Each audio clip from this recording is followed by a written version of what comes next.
Hi art nerds, happy holidays. So today I am sharing some of my favorite art supplies for artists new and old, but particularly for artists who might be newer to art. This is kind of a prelude to my 2020 art supply gift guide, my 2020 Rex. So please keep an eye out for that if you're looking for my favorite art supplies of 2020. Now, the supplies that I'm recommending here, many of them are more budget-oriented art supplies. They're more affordable art supplies, but they still work really, really well, and they're perfect to give as a gift to a younger artist or somebody who might be newer to art or to a particular art supply. I'm going to have a list of all of these supplies in the description below, as well as an Amazon shopping link to help you guys out with your Christmas gift giving this season. So join me for this abbreviated art supply gift guide. So I've curated this selection from years of reviewing art supplies and creating art, both as a comic artist and as someone who teaches art classes, from alcohol marker to comic to watercolor. So these are some of my favorite Recs, and I think you're gonna really enjoy them. And even if you're an established artist, you might find one or two that you didn't know about that'll really turn you on to a whole new art form. So let's start with alcohol markers. These were so requested on my channel. People really wanted to know what I thought of the Ohuhu brush markers, and I'm really glad I took the time to review them because I ended up really enjoying these affordable alcohol markers. Now, they're not perfect. They definitely have their flaws, and there's some areas for improvement, but they do feature a brush tip, which is going to be great for people who might have arthritis problems, grip issues, or younger artists who don't have the patience to color in large areas with bullet tip markers. They also have a chisel nib, which is not quite as finessed as the brush tip. And I also find that the brush tip really aids in blending. This is a set of, I want to say they're 48 brush markers, but I know they've released even more brush markers since I reviewed these back in January. And the price hovers between $35 and $40. So they're a little bit pricey, but when you compare them to Copic markers and the price of Copic markers, and I apologize, I'm trying to grab just one, but I cannot. So a single Copic marker can cost anywhere from $5 to $7 depending on where you're buying them. Compare that to the Ohuhu markers, which are about 50 cents a piece. That's quite a deal.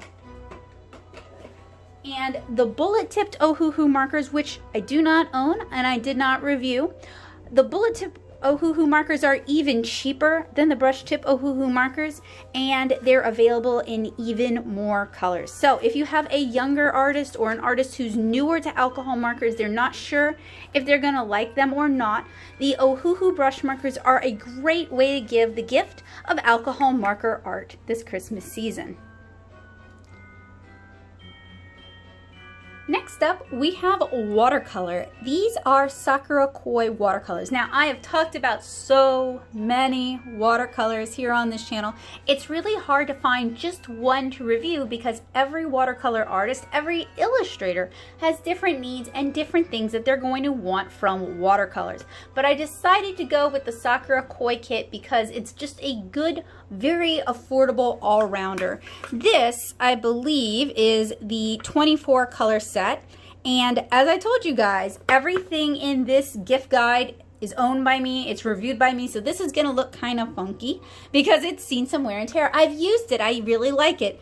As you can see, it's seen some wear and tear. Now, when it's fresh out of the box, it does come with another tray you can stack on top of this that has a mixing palette. It can also be attached to the side or to the bottom. It comes with two sponges that you can clean your brushes off with if you wish, and it also comes with a water brush. Now, this is my kit. I have gutted it, I've used it, so yours, when you buy it new, is gonna look a lot better than this.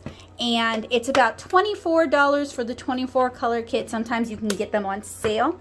You can find them again on Amazon, or if you go to Michael's and you have a 50% off coupon, you can get an even better deal on these. Now, I use these when I used to do my convention watercolors, and I'll link some examples in the description below as well as in the cards. I find that although they are a little bit opaque, they mix really, really well. They mix really cleanly, and you can layer them, and they don't particularly turn to mud. They also play very nicely with cellulose-based watercolor papers, and cellulose-based papers are the majority of student-grade watercolor papers on the market. Now, I know some artists really don't like this set, and if you're looking for some alternative watercolor recommendations, I've got a load of them here on this channel that ought to help you guys out. Speaking of watercolor, this one might surprise you. This is just a plain ceramic plate. In fact, I got this plain ceramic plate from Dollar Tree. But what's great about ceramic plates like this one is this is an ideal mixing surface for many types of watercolor. It only costs you $1. It's super easy to clean, and the colors are gonna come right up. You're also gonna get no polluting, and it's gonna be very easy for you to gauge what colors you've actually mixed. Now, there are a lot of different types of palettes on the market, and I've talked about several of them over on nattosoup.blogspot.com. But this is what I would recommend.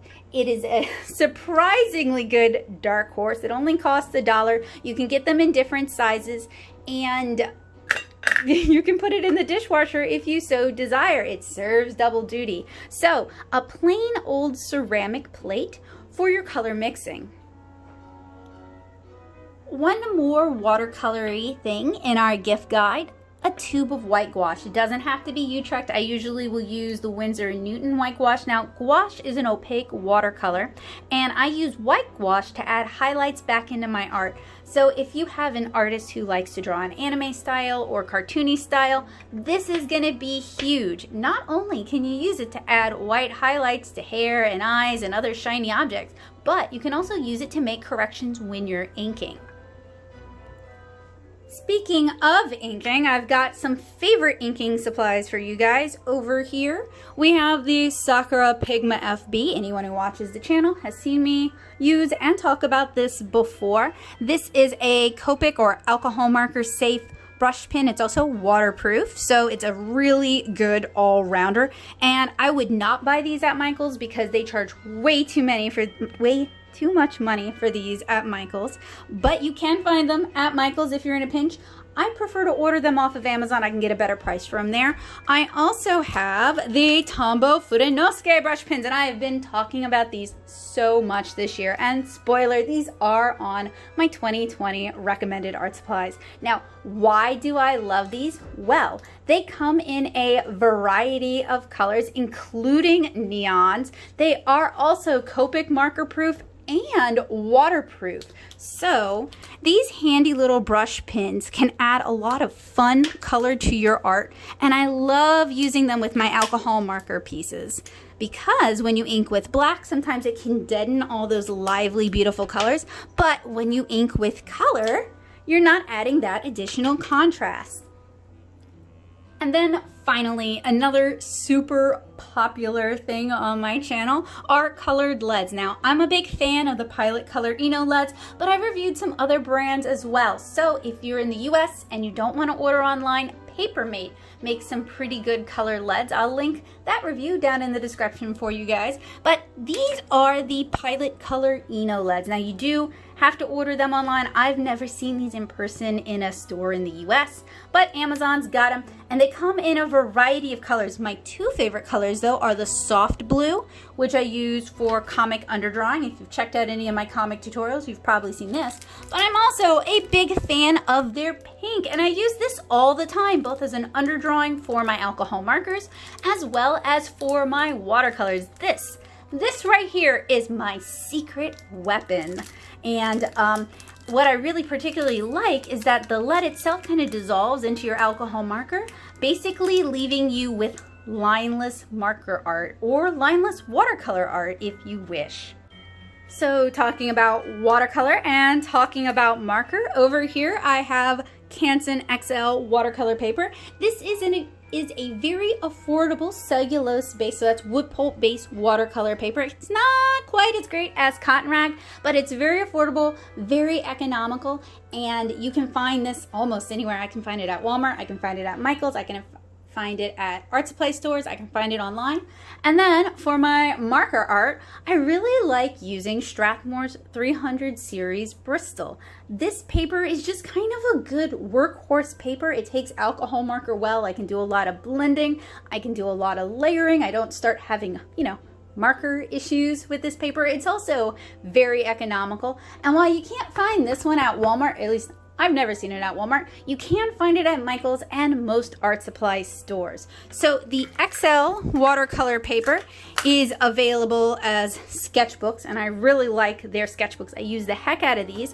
And it's also available in pads. I also use the heck out of these pads. These sketchbooks are really inviting as a mixed media sketchbook. They take watercolor well, they take color pencil well because they have a little bit of a texture, and they take alcohol marker well. So these are really good studio workhorses, especially if you want to encourage the artists that you're giving these presents to actually use their presents and not hoard their art supplies for that magical day when they're gonna magically become better with no practice whatsoever. Look, let me tell you guys something. You're never going to get better at art if you don't practice. So use those art supplies, because if you don't use them, you'll lose them. A lot of them will spoil over time, and it's way better for you to learn and practice and maybe make art you don't like, but gain all these skills and all this familiarity with the materials you're using than it is for them to just sit in a cupboard and never get used. That's the true waste. So I really like Canson XL watercolor paper. You guys will see me use it a lot here on the channel.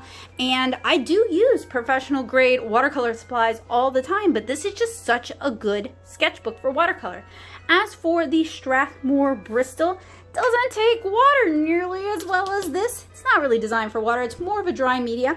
You can get it in smooth. You can also get it in a vellum surface, which has a little bit of a tooth and would be better for people who like, let's say, color pencils. But the smooth is just so buttery smooth with your alcohol markers, and it's gonna play really nicely with your Copics, your Prismacolors, or your Ohuhu markers. All right, arty friends. Alright, arty friends and friends of my arty friends, I hope these recommendations kind of got your imagination going. Like I said, you can find links down in the description below to where you can buy all of these but the ceramic plate. You can just go down to Dollar Tree for that. Let me remind you guys that if you shop using the links down in the description, the Amazon links, those are affiliate links. So not only do they help you do all your shopping in one convenient place, but they also help support this channel, and they help me purchase the supplies that I review so that I can make gift guides like this one. I also have loads of other great gift guides from years past. A lot of those recommendations are still really solid. So if you're looking for something that I didn't quite talk about here, keep an eye out for my 2020 recommended art supply gift guide. I am super excited about that. I've been planning and prepping and preparing for it, and I can't wait to share it with you guys. And check out some of my gift guides from years past. I'll link those in the description as well as in the cards. So I wish you guys a happy holidays. I hope your holidays are safe and warm and filled with art, and I hope to see you guys again really soon. Let me know down in the description below if there's an art supply that kind of fits into this category of affordable, accessible art supplies that I missed. I'm always on the lookout for good recommendations. So I hope you guys have a wonderful day and happy holidays. Bye guys!